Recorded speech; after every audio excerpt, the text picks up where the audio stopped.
I'm joined here today by a very good friend of mine, Mike Davis, and I've not seen you for a long time.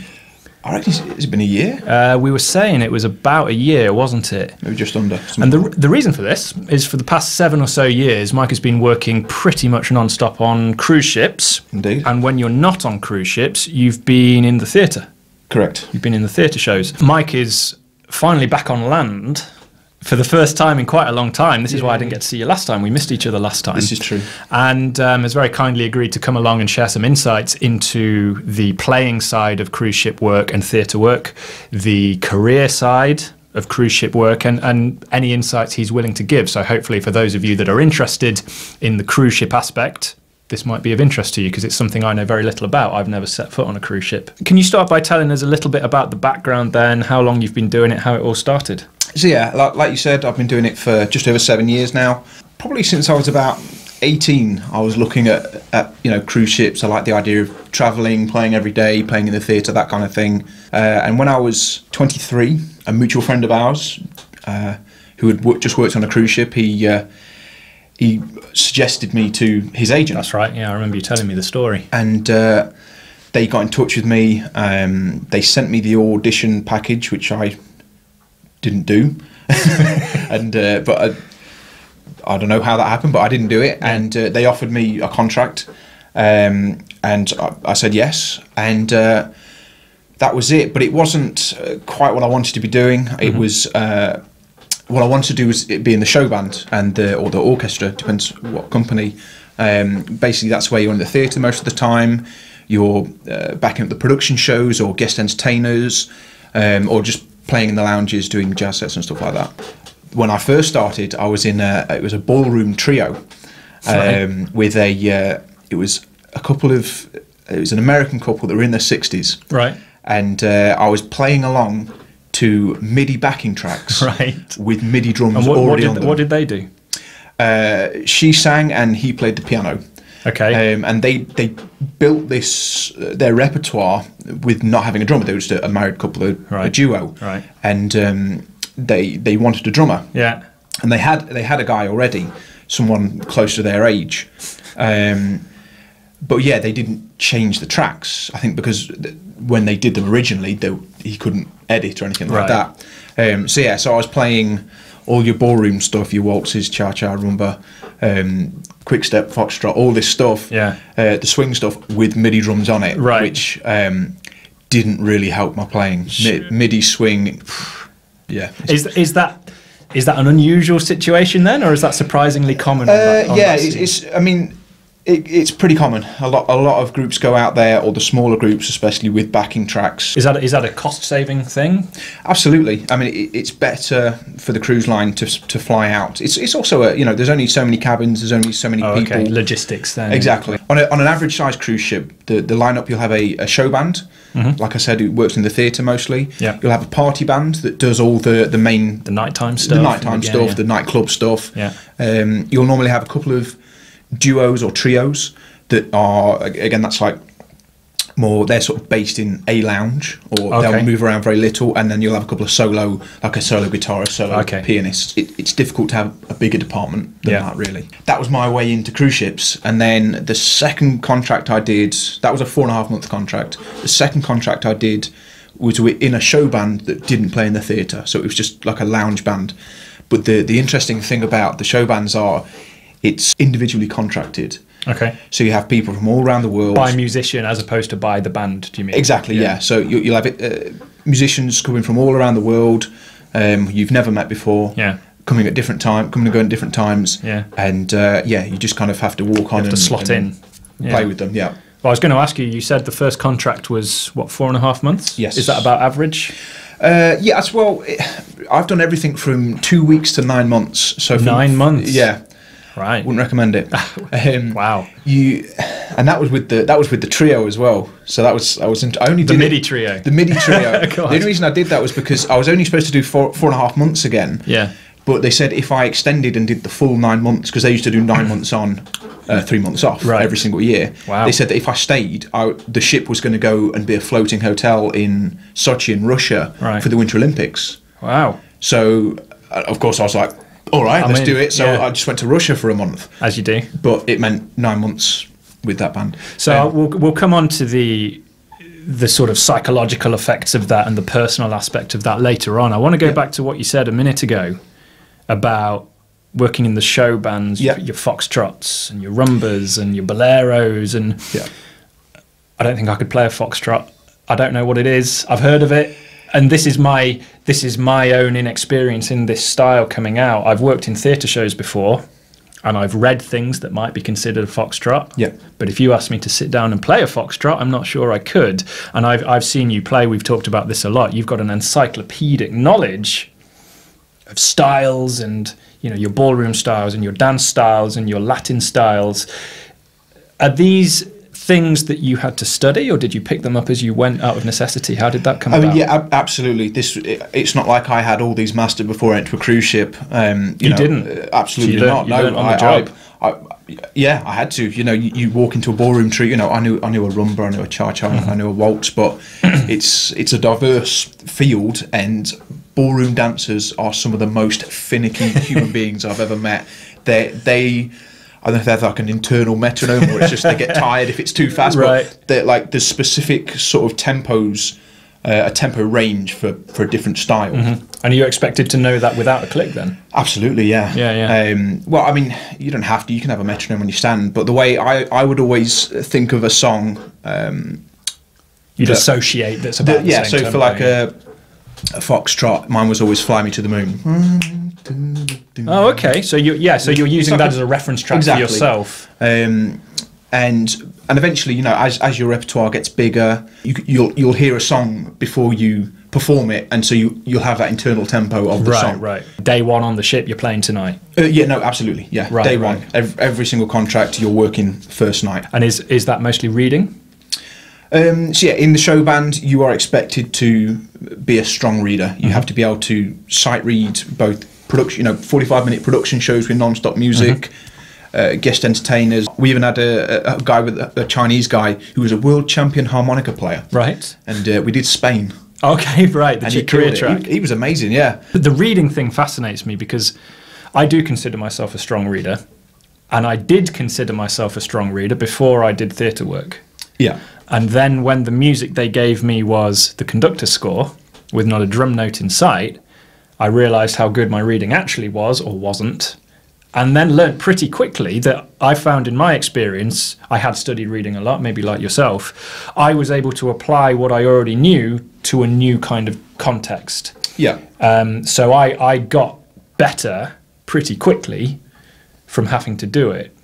Is that the same in your case? I mean, if you say you were 18, were you, the first time you did one? Oh, no, 23 was when I did my first 23. Ship, yeah. How strong were you reading before you first did that?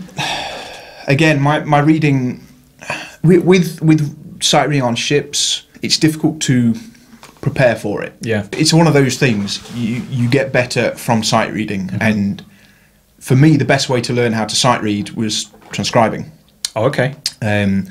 Internalizing figures, but the main sort of skill from the charts that I got was mostly being able to kind of decipher what was going on, figure out what was you intended, get chart. Sometimes you get a chart that was beautifully laid out, the rhythms were all written in a way that made sense, and sometimes you'd have a chart that was 8 years old, been scribbled on in 5 different languages. We've all seen those. And and you have to be able to make it work. Yeah. If you're lucky, you'll get given the charts the day before. Right. But the majority of the time, you get the charts at the rehearsal. You still find stuff that you go, what does he want me to do? But because you see so many different styles of writing, and so many different ways of writing a chart, that you kind of very quickly go, it's that, and you actually learn the arrangers. It's a complete ocean of like pun mystery. intended. Yeah, absolutely. Yeah. You have maybe an hour and a half rehearsal, and then a few hours later it's gig time. And did you take to that pressure quite well, or did you take a bit of time getting used to Initially, no, I really struggled with the pressure. It was, it's kind of, and there tends to be in the music community, I think generally there's that kind of called vibing. You've heard of it, you know, when someone makes a mistake or someone, it's frowned upon and kind of treated, and that's true on cruise ships. There's a lot of people out there that do that kind of thing. There's also a lot of people who are very relaxed, but Yeah, it was a lot of pressure, an awful lot of pressure to begin with, because you feel out of your depth completely. Yeah. You've got a 45-minute non-stop musical review show where it might be 7 or 8 3 or 4 or 5-minute medleys. Yeah, you know, with tempo changes and you got to sight read them. Yeah. I mean, it depends on the bandmaster as well. Some bandmasters are really organised. They'll give you all of the music day one and say, make sure you look at this. They'll give you the tracks, they give you everything. Sometimes you turn up, especially on like the replacement contracts where it's a last minute thing. And that first night you're doing a production show. Yeah. And some of them are pretty straightforward. You know, it'll be like a 70s music stuff, so it's all disco and stuff you probably know already. You're just following it. The real pressure is they're all to click. Right. And the click is integrated with everything, with the lighting. So if you go wrong, and the dancers follow the drums. Yeah, yeah. So if you go wrong, if you drop something, like the show is at jeopardy. You know what I mean? You that's the real pressure for that. Like you can't go wrong. So it's amazing all this time, and you've not talked about the drumming yet, because it sounds like the majority of the difficulty comes in just the keeping up with the structure and the arrangement and the tempo and the click and what's expected of you. Is it fair to say that if that bit's under control, the actual playing requirement is not so bad, or how's the difficulty requirement for the actual playing in these shows? The difference in ability sometimes of musicians that they send out it's unbelievable. Oh, really? You'll get some guys that are genuinely world class and just incredible. They're just a joy to perform with, and you'll get some guys that just don't deserve to be there. Right. You know, they can barely keep up with the click. They don't know their styles properly. They can't really read that strongly. Maybe they don't speak English that well. You can play consistently if you don't make too many mistakes. If you, obviously within reason, we're all humans. Sure. But if you're solid, your time's good, if you know styles pretty strongly, reliable, you're good to work with. Yeah. That's much more desirable than just being an absolute monster player. I guess that's the same the world over, though, isn't it? It is, but more so because, you know, you're confined with these people together, aren't you? In a metal box. And one thing that about being a musician on ships, if you're not the bandmaster, who's like in charge of all the musicians, you're sharing a cabin. Right. So you walk onto a ship and you're sharing a cabin with someone you've never met from a different country. So you want to get on if you can.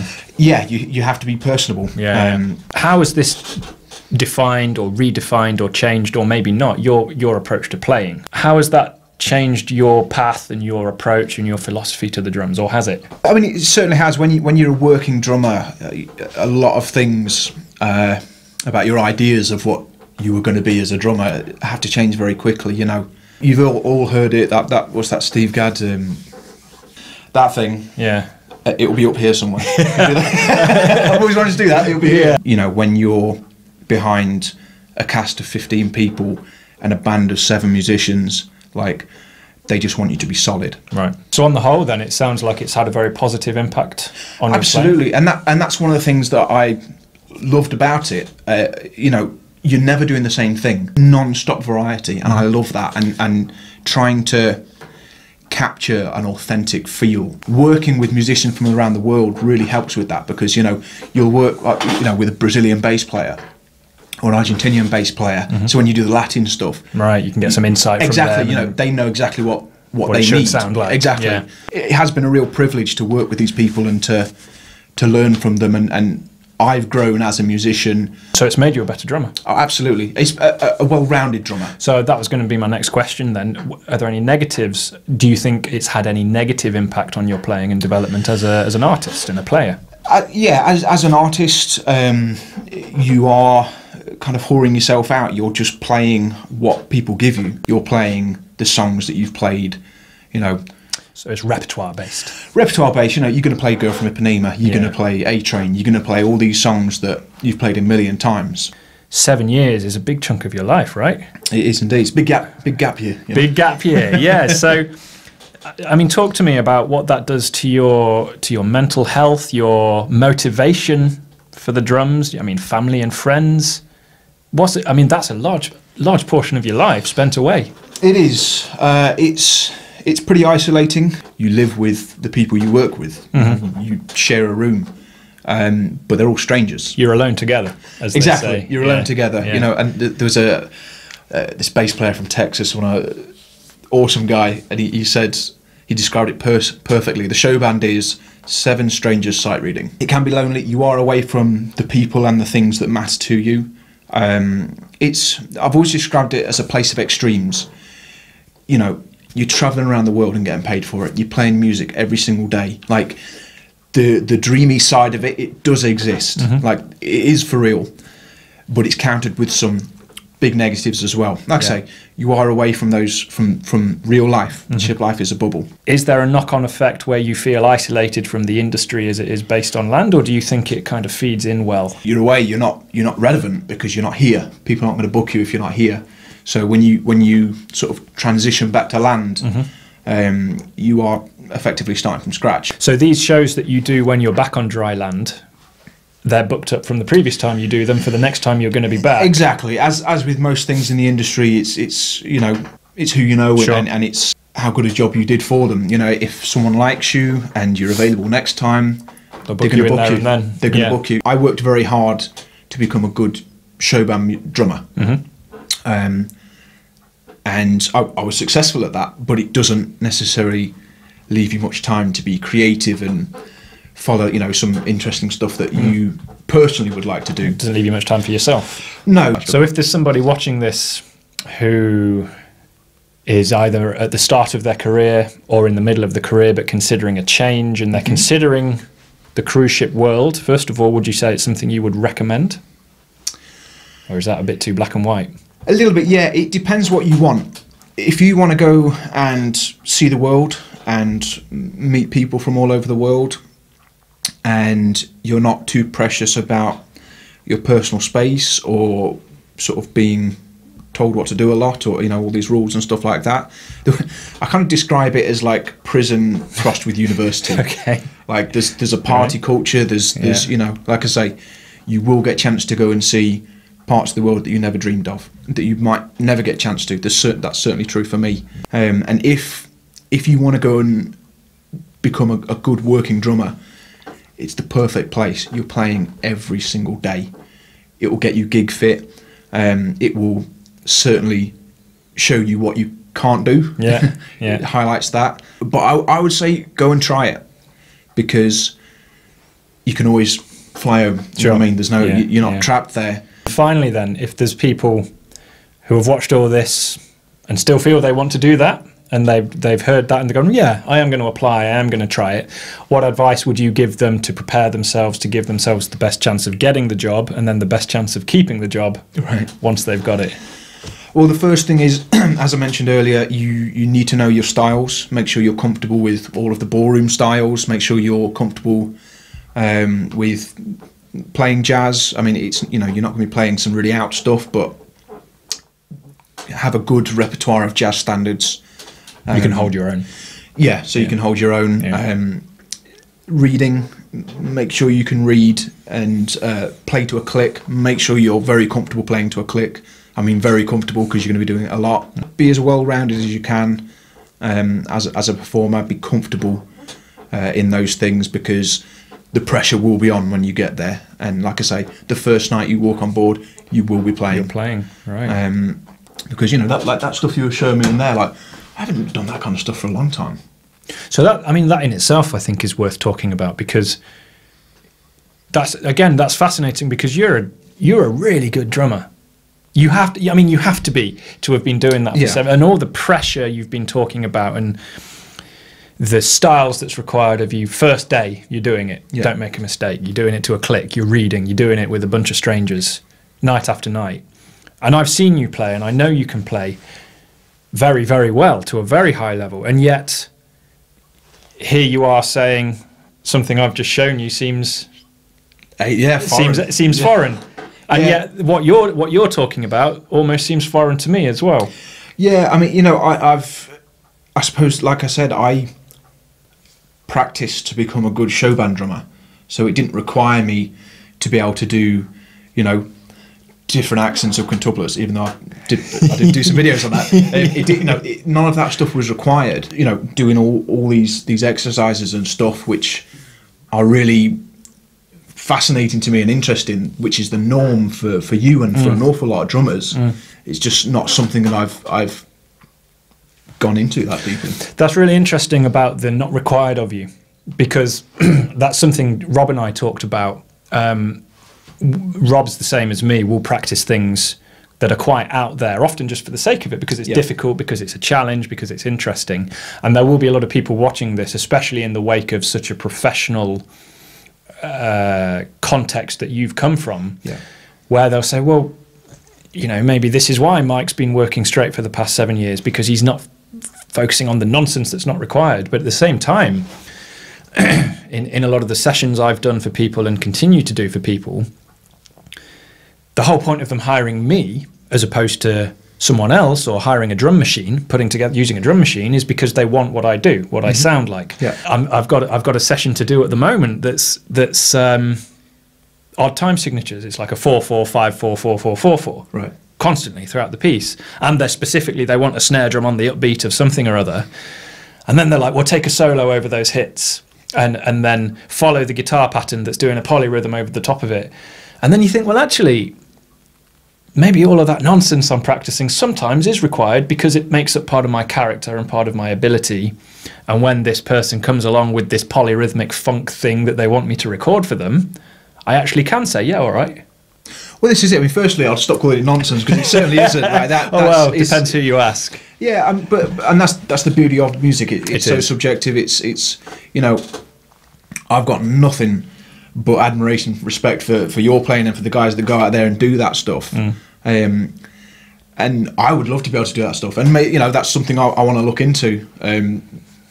Like I say, the creative, artistic side of my playing. But to keep working, to keep the gig, and to keep improving in the gig, that's not necessarily what I needed to focus on. Necessity to survive has to come first, doesn't absolutely, it? To absolutely. Make a living. And I wanted to be good at that. I wanted to be the guy that everyone's like, we want to get Mike back on this ship, or like, let's call Mike because we want him for that.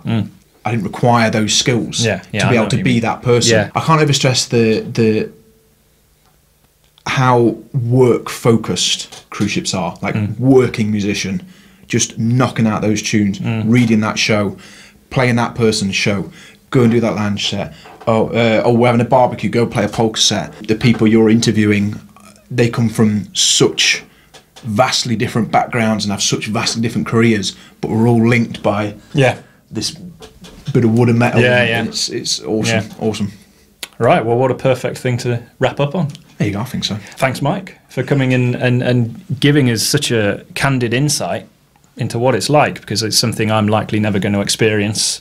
It's something I've no experience with, so I hope you guys have found something of interest in that. I hope you guys will join us on the next video. Thanks a lot. See you soon.